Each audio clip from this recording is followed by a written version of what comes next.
Cole, this is not just another episode of Page2Screen. This is, in fact, the 700th episode of the Kicking the Seat podcast. No way. Yes.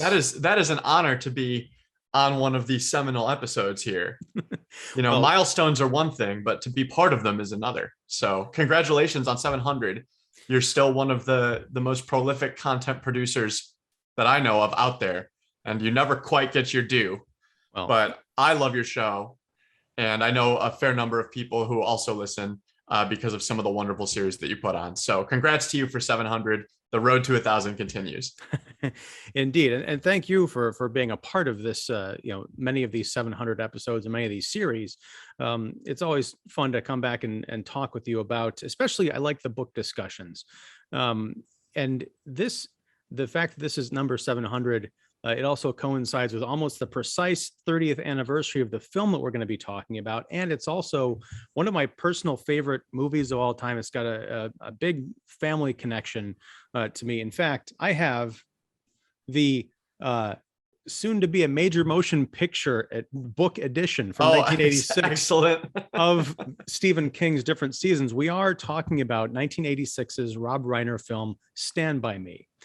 Now, this is a first time viewing and reading for you. Is that right? Correct.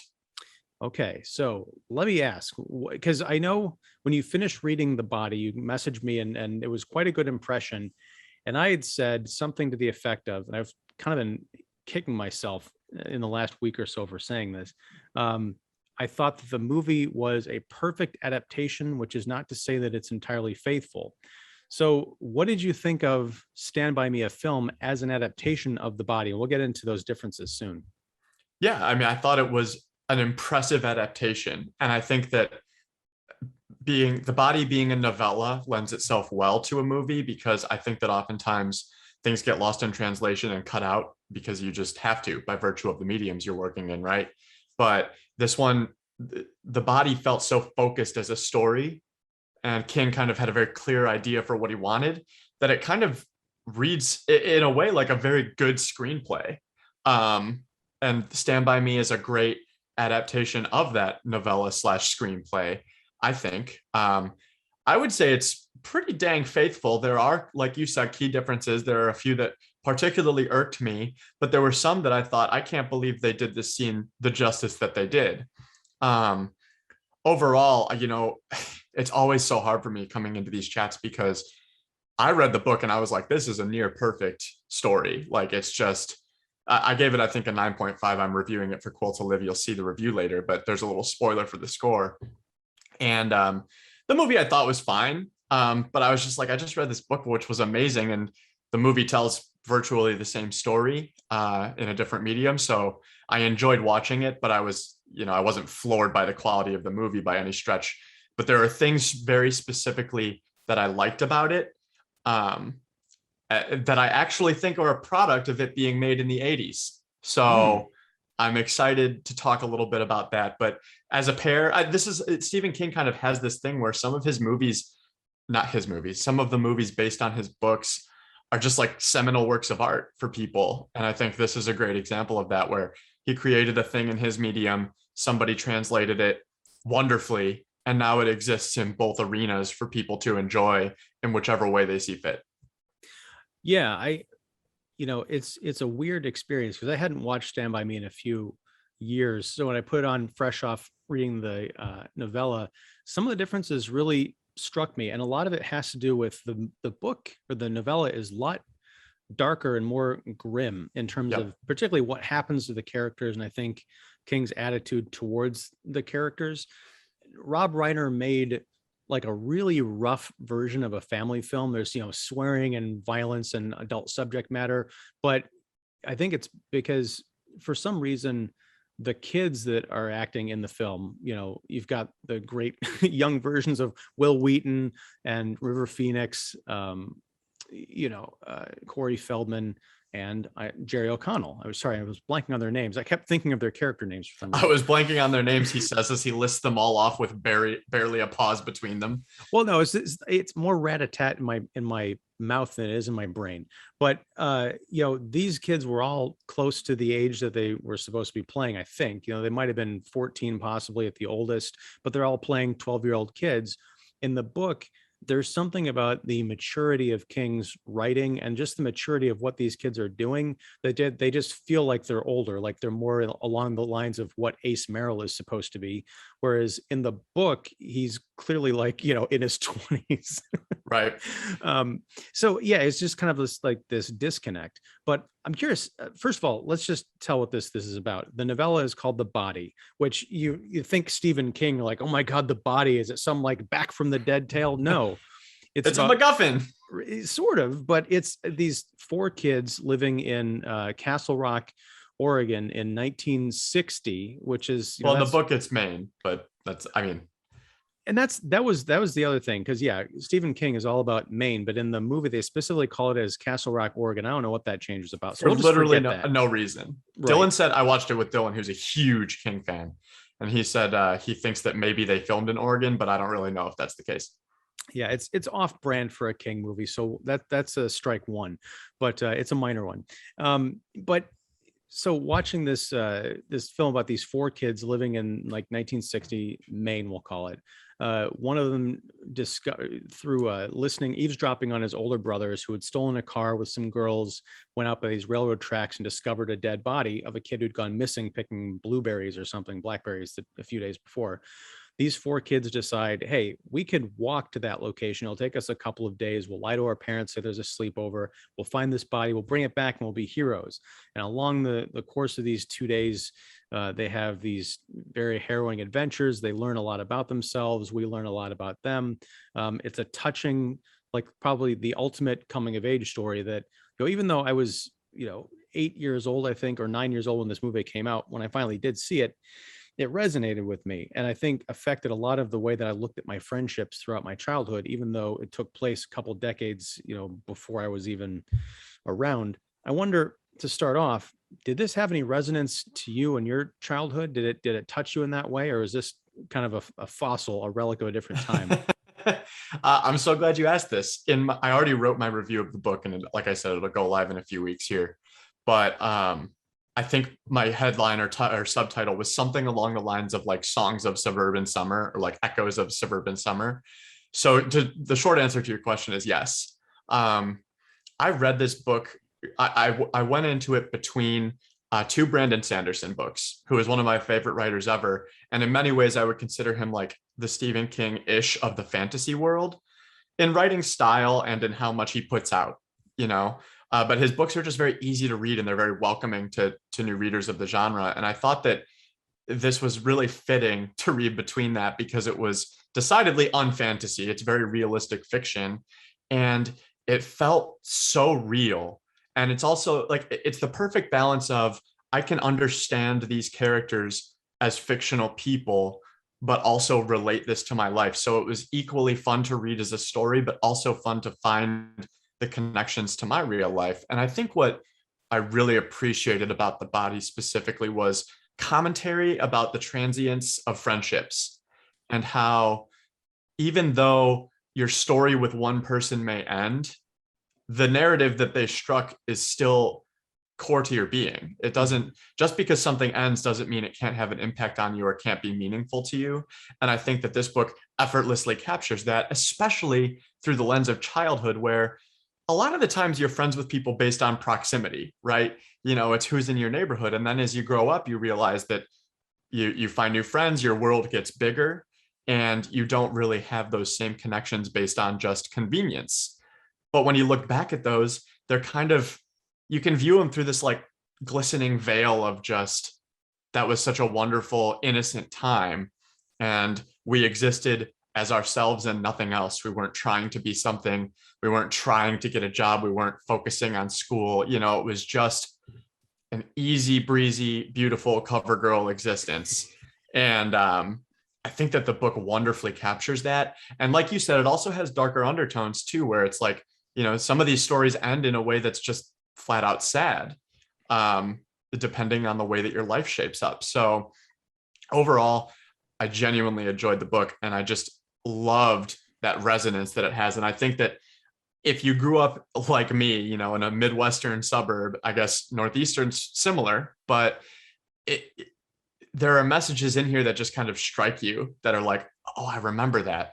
And it also got me thinking, you know, some people may not have had summers like that at all. And in some ways, this book is a picture of like what it's like to grow up carefree, even though you have struggles at home. So I think that other people could resonate with it in that way, even though I had a very, you know, tame and nice upbringing. Not everybody has that, but I hope that they would read this and see some of the friendships I had were very meaningful back then anyway. So overall, I just thought it was a wonderful, wonderful read. I think I read the first like 50 pages in one sitting, and then I just finished it the next day because I was so into it. Well, that's great. I mean, it's funny because the first time I read this book, it was actually torture, because this might have been a strategic move on my parents' part, because I was way too young to go see the movie when it was out. But my dad made a deal with me. He said, if you read the novella, and he bought me this book, you read that and tell me what you thought about it, and then we'll go see the movie. It was like the prototypical Page2Screen. I didn't like reading at that point. It was, you know, no matter what it was, put a book in front of me and I rebelled. So he would make me sit for an hour every day to read The Body over the course of, you know, whatever it was, the late summer of '86. And I think I didn't finish it. By the time I got, you know, even just a few pages in, the movie was already out of the theater. That was my recollection of it anyway. I'm kicking myself now because give me an hour with this book and I'm going to, you know, tear through it as I did. But yeah, I was reading it as an adult and thinking back to why, you know, if I had just hooked into this, you know, as I was 9, still younger than the characters in the book, I think I really could have, you know, resonated with what King was saying. And it's amazing because he's such a fantastic writer that he can get into the mind of all these different characters as, you know, adults, but then also to go back and, you know, capture lightning in a bottle. Like he's almost like he time traveled back to his preteen self and said, here, tell me everything that you're thinking and how you're experiencing the world. He just remembers all of that and he pours it onto the page. So yeah, it's a fantastic bit of prose. The movie, I can understand why there was that darkness in the novella and not so much the film. The novella, if you read the entire collection of different seasons, which is what this came out of, it includes Apt Pupil, Rita Hayworth and the Shawshank Redemption, The Body. All 3 of them were turned into feature films. The last one was called The Breathing Method, which I don't know that has ever been adapted. I don't think you could turn it into a movie, maybe a half-hour TV show, if anything. But they're all not supernatural stories. He was trying to do more grounded, you know, kind of twisted tales. But I think some of that darkness and morbidity that he injected into the body, like there's a whole sequence where Gordy LaChance is dreaming and he's recalling something that his friend Chris Chambers had said about friends dragging him down.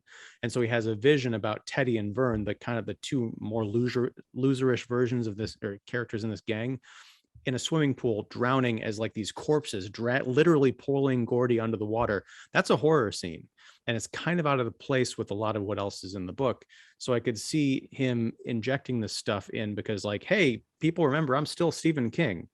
I am kind of glad that Rob Reiner and the screenwriters put a positive spin on it, but I almost think it was a little too positive. Like Vern ended up having a couple of, you know, marrying and having a couple of kids. And now he works at like the lumber yard or something. Not glamorous existence, not like becoming a millionaire writer, but not awful. Right. But it's certainly a lot lighter than burning to death in an apartment fire when he was like 18. My God. Well, it's funny you mention that because I think that the where are they now kind of trope in movies does serve to dilute that type of story. Like this, The Body is a story about where were they then? And the tidbits about where they end up only serve to add more context and more depth to the where were they then narrative, in my opinion. You know, it's the fact that these guys all died really young just gives more weight to the story that Gordy is telling. And it's kind of a I'm missing them moment in a really weird way right now. I'm just remembering all my friends who weren't really my friends in some of my more formative years later on, but like this is what I'm remembering right now. And in the movie, it kind of is, it feels like a little bit of a throwaway. And I think there's a bit of a disconnect in various points of the movie for me. The one thing that I did appreciate is that these are actually kid actors. You know, they're not some 18-year-old playing a 12-year-old. Like, Right. thank goodness. You know, they're not Tobey Maguire and Spider-Man. But I like that. You know, and it reminds me of Stranger Things, which I hate, but which is well performed and well written. You know, it's like I can appreciate that they actually put kids in these roles. As I'm watching it, Ian, I'm like, when I was 12, I would have never said any of this shit. Like, it just feels like some of the writing is so sophisticated. And it's like, can you view it as, oh, they're saying these things as a recollection of Gordy from the future? Sure. And that's easier to buy into in the book, but in the movie, not so much, because you're seeing everything play out right in front of you. And it's like, it all feels a little bit, like you said, more adult than it really is. And I read them more as high school students than as middle school students. They're all just a little too sharp and quick on their feet in terms of like what they can say and do, in my opinion. The count, I can kind of agree with that. I've definitely seen more egregious examples, but what I would say to that is these kids are older beyond their years, largely because of what they've had to deal with at home. They didn't have, to my knowledge, they weren't like big TV watchers. They were mostly like reading comic books and, fiction crime magazines and things like that.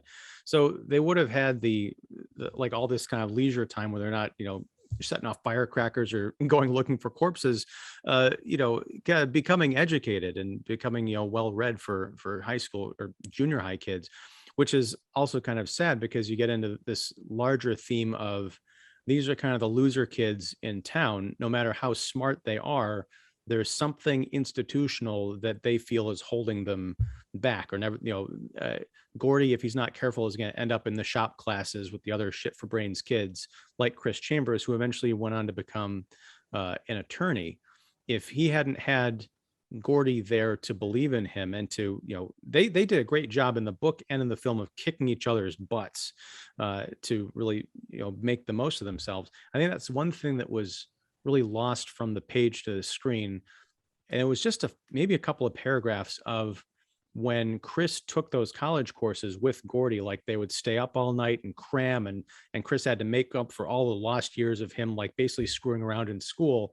That was really touching and effective stuff. I don't think we need to see it in flashback, but I think they could, Richard Dreyfuss in his wonderful voiceover, I think could have made some good use of that.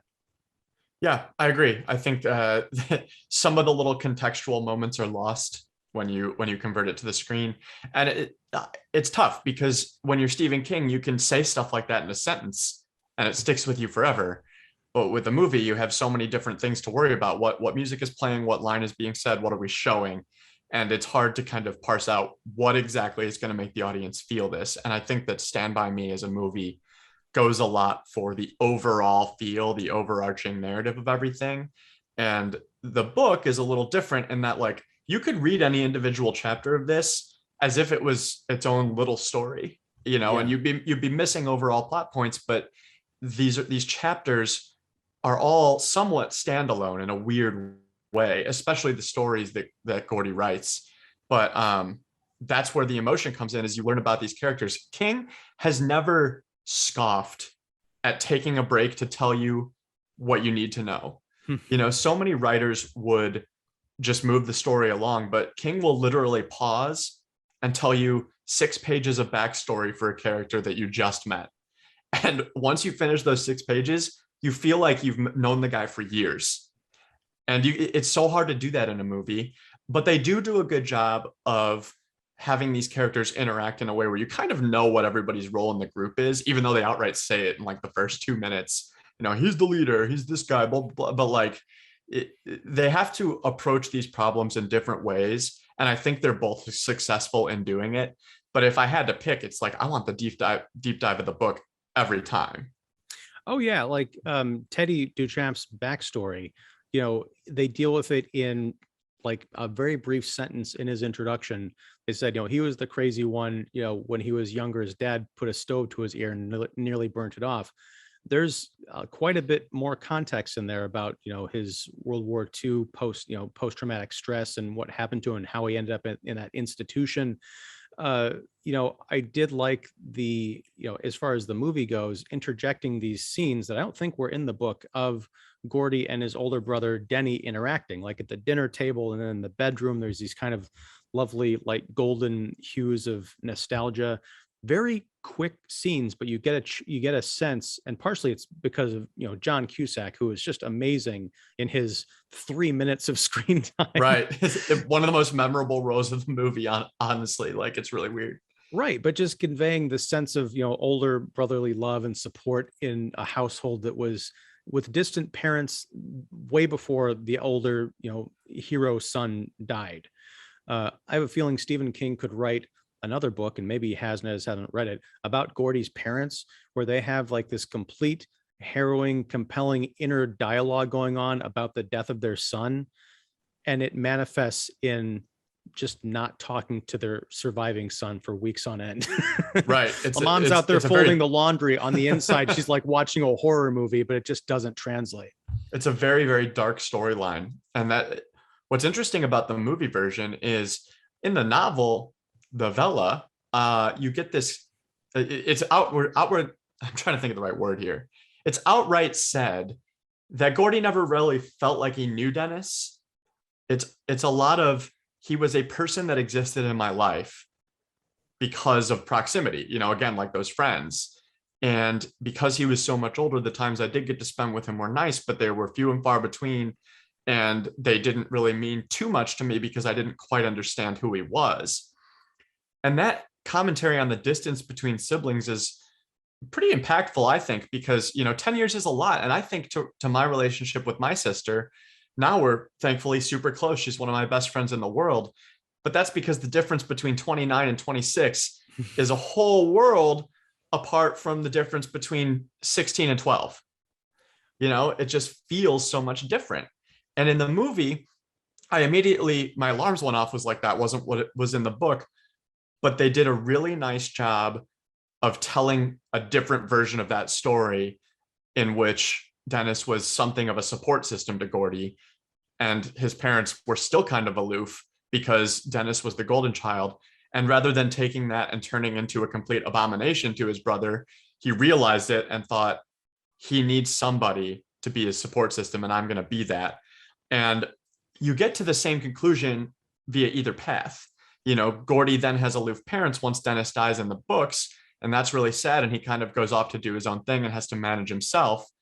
Whereas in the movie, he loses his entire support system because the one person who understood him died. And now he has to become his own man. So like, it's different paths to the same destination, the way I view it. And they're both told with the utmost taste and care. And I appreciated that in both versions of the story. Yeah, it is one of those kind of unique situations where I don't think that I would choose, which is the better version, the book or the movie. I think they're both perfect in their own right. One character and group of characters that we get a lot more of the film, and I was surprised because I hadn't read the entire novella. I think this might be the first time I actually read the entire thing, as opposed to getting through like 6 pages of it in 3 months when I was 9 or whatever. Was Ace Merrill and his gang. In the book, they are sort of referenced, but then they just show up at the end. It's like King decided to have them take the narrative shortcut that they do in terms of the actual, like the meta shortcut that they take in the actual narrative of, these kids are on this adventure. The older boys hear about it, 2 days after the 4 have set out on their quest, and they're like, oh, we'll just hop in the car and drive over there. Yep. Whereas they don't show up in the movie. We see them interspersed throughout, and I think it's more than just to pad out the runtime. It's not even just to give more of a sense of danger of these characters, because Kiefer Sutherland, just in that one scene at the end, if that had been the only time he showed up, I think it would have been impactful. But I can't really justify why they put those scenes in. but I'm glad that they did, and they feel like they could have been part of the novella. The screenwriters, I think, captured King's voice in this particular way, sufficiently. I think it's an interesting, to me, I read it as a bit of a commentary on like, if you're looking at the movie specifically, the Ace and Co is kind of like what Gordy and Chris will and would become if they didn't have each other to believe in one another, It's same with Teddy and Vern, who obviously don't succeed quite as well in either version of the story, but it's sort of like a warning sign. And I think in the book that's very clear from the get-go that like if these kids don't have each other and don't stick up for each other, nobody will. And you get that through their story. But in the movie, you kind of have to spoon feed that a little bit to the viewer because there's not as much subtext to look into. It's just a bunch of kids having fun. So I really enjoy that. And I think that the Ace Gang, I agree, is their scenes work to kind of give us some sort of villain to latch onto. There's also, Dylan said there's an interesting fan theory in which Ace has killed Dennis, but I haven't actually looked into it. And now I'm regretting not doing it before the show because I would have loved to discuss that. In terms of the movie or the book? I think it's the book because Ace shows up in multiple Stephen King books. He's a recurring character. I've heard that. I think I read another story in which I think he was mentioned. I don't know if he was an actual character, but it was just like, yeah, that guy in Castle Rock who did that thing, Ace Merrill. I would say that, and I'm drawing a bit of a blank here. I think in the book, Dennis had gone off he was in the military and there's some kind of a Jeep accident. Right. So in the movie, I think it was just referred to as a Jeep accident. So that'd be interesting if Ace was driving drunk. He was deployed. Yeah, I don't know. But yeah, if he was in a Jeep accident, I'm thinking like, because it could have just been a civilian Jeep, right? It didn't have to be. Right, exactly. Right.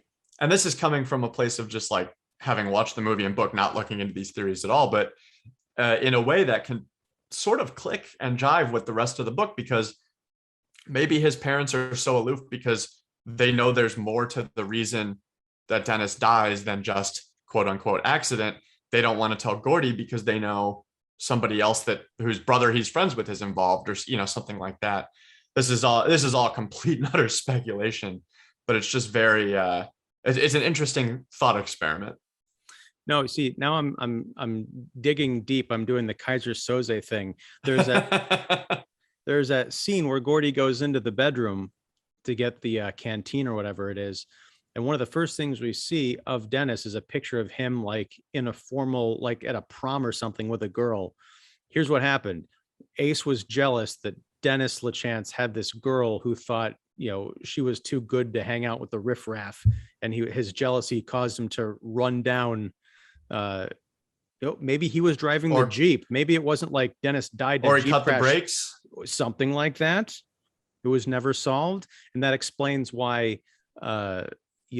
Ace keeps referring back to Dennis. He steals the baseball cap in the one encounter on the street. He talks about having some of his brother's good sense at the end. There's a real underlying feeling. I didn't really pick up on it until just this conversation that Ace is possibly kind of obsessed with Dennis LaChance.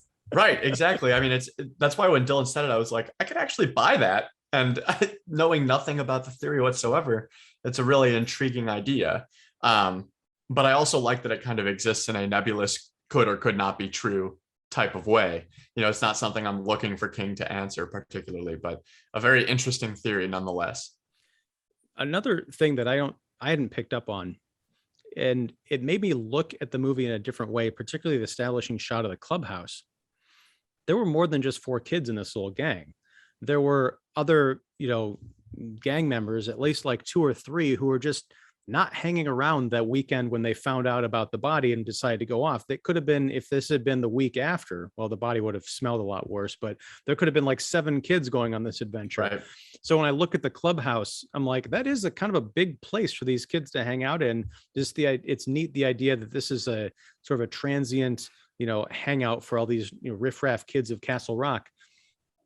And then at the end of the novella, when they talk about what happened to Teddy and how, as he kind of got older, and then Gordy and Chris stopped going to the clubhouse because Teddy kept bringing in all these younger kids that he kind of lorded over and ended up being responsible for a number of their deaths.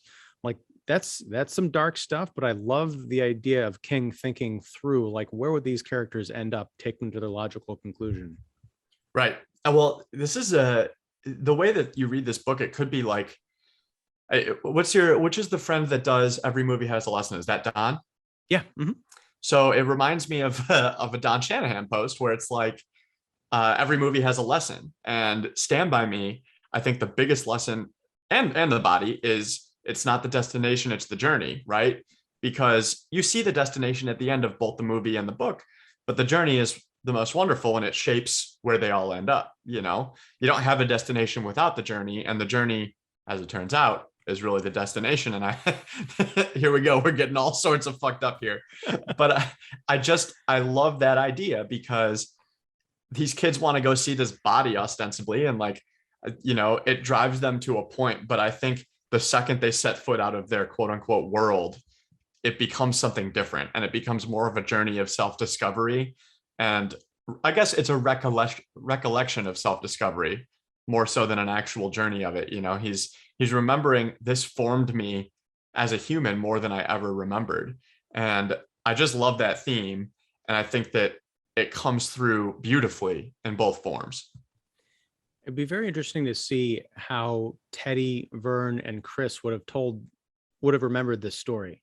Yep. I don't know that it would be this articulate because, Gordy grew up to be a writer and all that stuff. How lucky for us. Right. With Teddy, it would have just been like, I dodged 3 trains, man. It was awesome. Right. That machine gunned down these bullies and it was great. We became millionaires, so we turned the body into the press.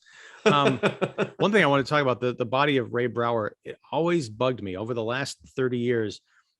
It was always talked about in the story and in the film how he was a kid their age, 12, 13. It's like a 25-year-old man. He looks like he has gone through multiple adolescences. Yeah. And I was looking for it. I was watching the Blu-ray the other night. I'm like, yeah, I know there's blood and leaves and stuff all over him, but that does not look like a kid. Maybe it was just too traumatic or something to put someone through that. But yeah, it always it was a sore point. One thing I want to get to, because you brought it up at the beginning, is how does this film being made in the 1980s, in your opinion, kind of help it out as a film? So I had touched on this earlier, but I think that now they have always been this way, but movies are so driven by financial gain, right? Because they are a product being sold to viewers who need to pay to watch them. And that's how it's business, right? And I think that so many times that leads to decisions that really lessen the story, such as Tobey Maguire being a 16-year-old Spider-Man. And I love that, because it was kind of filmed in the 80s, like they were like, yeah, let's get kids to do this. And I think that it's a decision that people do and can make nowadays, but it's, it comes up in the boardroom and it's like, do we need to do this? Do we need to rethink how we tell the story? And I appreciated that they were like, no, let's get kid actors to play these kids. And I really appreciated that about the 80s. Also, I'm glad they didn't adapt it later, because this story is so pre-tech and pre-social media, as many are, but it just isn't the same if you include, the various digital ecosystems in which we operate today. And, you could tell a similar story, but it would be changed by the technology of the times. And I like that this kind of exists as a sort of time capsule. Is like, they made it in the 80s about the, mid 60s or whatever. And I just appreciate that they took those careful steps to make a movie that felt true to its time. And I just feel like, because it was in the 80s and not now, it succeeded in a way that it might not have today. Yeah, I mean, I would say they probably weren't thinking about that because they had no other context. True. Like, we're not going to have cell phones in this movie. What's a cell phone? I'm putting my foot down. But no, there is something to that. There's also kind of a charming quality to it, because I almost wish that they would do a special edition of this movie, because the train scene, the famous train scene where they're going across that, huge bridge, and then the train comes and they have to run for it or crawl for it, essentially. Some of that is very convincing, particularly the aerial shots where you're far away and you see what I assume are stunt people walking along the tracks. But then when the train is really up close to them, not it, I should go back and find out how they actually shot this sequence, because there is one scene where it looks like they actually had a train probably moving very slowly or not at all, but you see the light, you see the smoke, and you see Gordy and Vern like in front of it, and you're like, that looks real. But the part where they jump off the bridge, like that is clearly rear projection. It doesn't quite match. And I think it's even worse because I was watching on a digital, which can just make old effects look terrible. Right. I would love to see someone just seamlessly meld this into something that I don't have to go like, oh my God, oh my, oh my God, oh my God.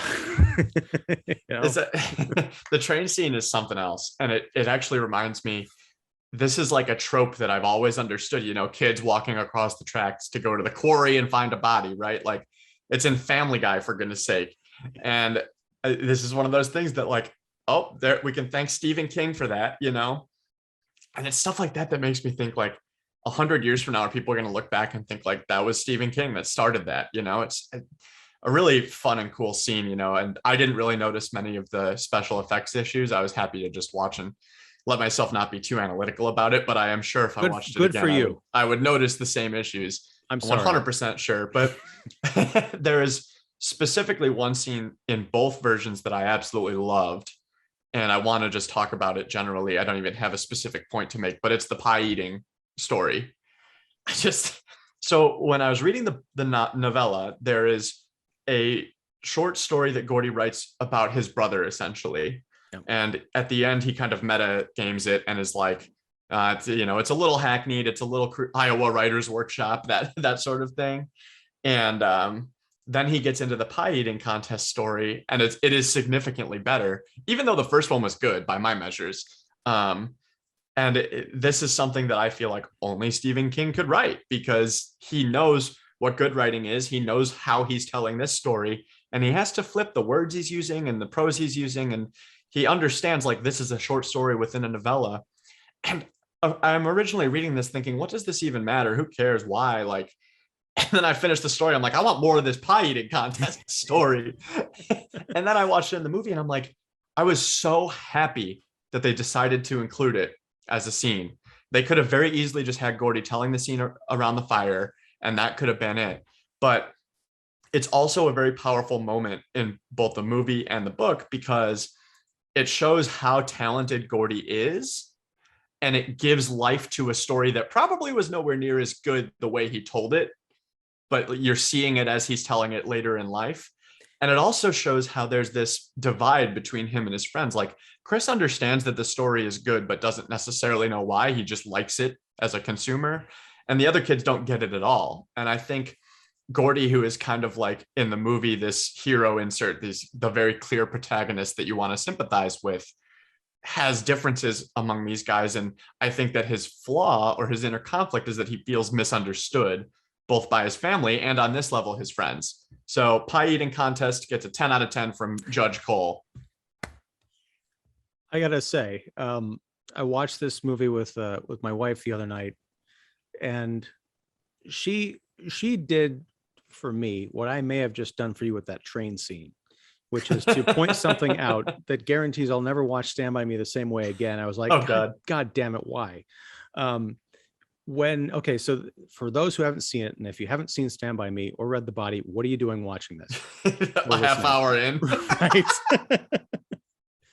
There's a scene where Gordy tells a story of a pie eating contest. There's this fat kid that was nicknamed Lardass, who gets revenge on everybody in the town who's ever been mean to him by... Oh, wait. I think I know what you're going to say. Okay. Does it have to do with the actual vomit? It does. Yeah. Okay. Because I noticed this too. Well, all right. So he drinks a giant thing of castor oil before he goes on stage to be in this contest. He burns through a whole bunch of pies and eventually just stands up and throws up over the guy next to him. He throws up on someone next to him, and then it's a chain reaction of vomit. My wife says, the frustrating thing is she wasn't even like fully engaged in the movie. She was like proofreading something on the computer, and she just looked up at one point and said, why are they all vomiting blueberry pie Yes. if only the people on stage were vomiting blueberry pie? I'm like, because it's a, oh no. I did the same thing. So Dylan's there next to me, and I'm like, why are they all throwing up red and blue? I'm like, so what this movie wants us to believe, assuming this is a choice and not a mistake, which I'm sure it's a mistake, is that every person at this pie eating contest has gorged themselves with pie before sitting down to watch other people eat the pie. And I'm like, Jesus, how hard is it? Oh my gosh. And that's coming after, that's the classic like hose attached to the sleeve where people are throwing up this way and being filmed. Like every single vomit is that, like in SNL, everywhere. But it's just like, I always saw that too. And I'm so glad you mentioned that because I would have forgotten. But I remember seeing it like, okay, so this town is obsessed with pie.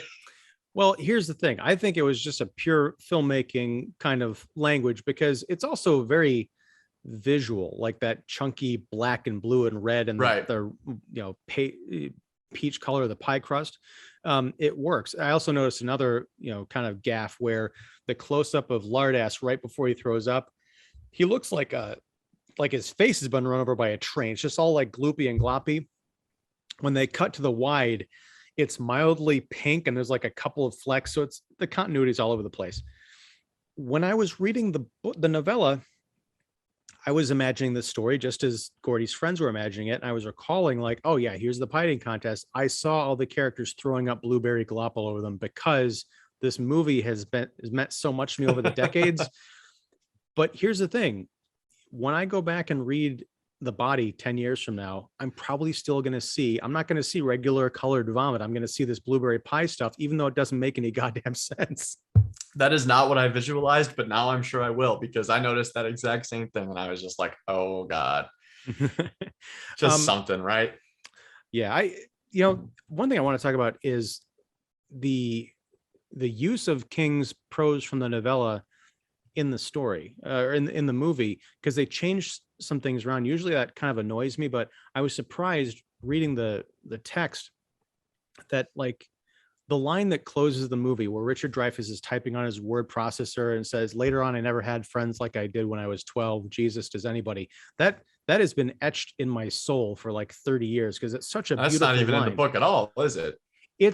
I think there's a version of it in the book, but it comes much earlier and it's almost like it's not a poignant exclamation. It's just like, it might have been even in reference to them doing something stupid and like, yeah, later on, I never had friends like I did when I was 12. Jesus is anybody. Whereas you put at the end of this, when he's been through this entire recollection with us, it's just like, that's what you leave the theater with. And his mic drop is he just turns out that little green desk lamp and then goes outside to, take his kids swimming. It's perfect. Yep. I also loved it. It's probably towards the end of the novel, but it's like this moment where they're just shooting the shit and they're talking about stuff, and the description of it that King gives is, and it's in the movie too, is like we were talking about things that were important before we discovered girls and school and this and that, and it's just like that's so true. And it's in that one line, it's a pithy, like remark on what it means to become an adult and to become interested in things that as a kid you have no idea are coming. He has this way of making these lines that seem like throwaways just stay with you, like reading that, I was like, yeah, great line, but I didn't really think I would remember it. And now it's one of the most vivid memories in my head of just these four kids around the campfire talking about comic books and what, if this was me, it would be what video game's coming out next, like how are we going to get the chocolate bars that we've stored in this bucket up in the tree once we climb it? Like it's that sort of stuff. It's just it's the veneer of childhood just like embodied, and showing us that he's on the other side of that, but also acknowledging how wonderful it was, before that time is it's magical. It really is. One of the lines, I don't think this was in the novel. I was kind of surprised to not read it. It's one of the first lines of the film where Richard Dreyfuss is taking us into the flashback, and he said, it was a really long time ago, but only if you measure in terms of years. Wow. Yep. But no, there are some instances where King's prose, and he even acknowledges it. I think it was in the afterword, 2 different seasons, which I read, which is it's a wonderful afterword. It's like the precursor to his book on writing, I feel like. But no, he acknowledges his own clumsiness with some of his earlier writing, and I think I have it here. Yeah, at one point when they're talking about after Teddy had gotten into a fight with Milo the junk man over his father, and Gordy narrates, I wondered how Teddy could care so much for his old man who'd nearly killed him. And I couldn't give a shit about my old man who hadn't laid a finger on me since I was 3, and that was for eating bleach under the sink. The novel says, absolutely, I said, wondering how Teddy could care so much for his dad when his dad had practically killed him, and how I couldn't even seem to give much of a shit one way or the other about my own dad, when so far as I could remember, he had never laid a hand on me since I was 3 and got some bleach from under the sink and started to eat it. So sometimes 5 words will do when you have 10 in there, you know? Yeah, that's a mouthful of bleach. Some of the other cool things that I picked up on reading this, everyone talks about the Marvel Cinematic Universe and the DCEU. Stephen King was weaving universes decades before any of those jokers. I love the little references, and he does this in a lot of his work, but it's always nice to find references to other towns that have appeared in his work, like Jerusalem's Lot, which turned into Salem's Lot, the vampire story. Shawshank, he mentions that. Mm-hmm. Cujo, he mentions. Cujo. There is actually I don't know if this was conscious or not, or if it means anything, but because I know he wrote this book before he wrote it, but there in the story within a story, the one that's the metaphor about his brother, he mentions driving the car with this girl to take her home, and he sees a little boy in a yellow plastic rain slicker like running down the street. I'm like, that's Georgie Denbrough. It's gotta be.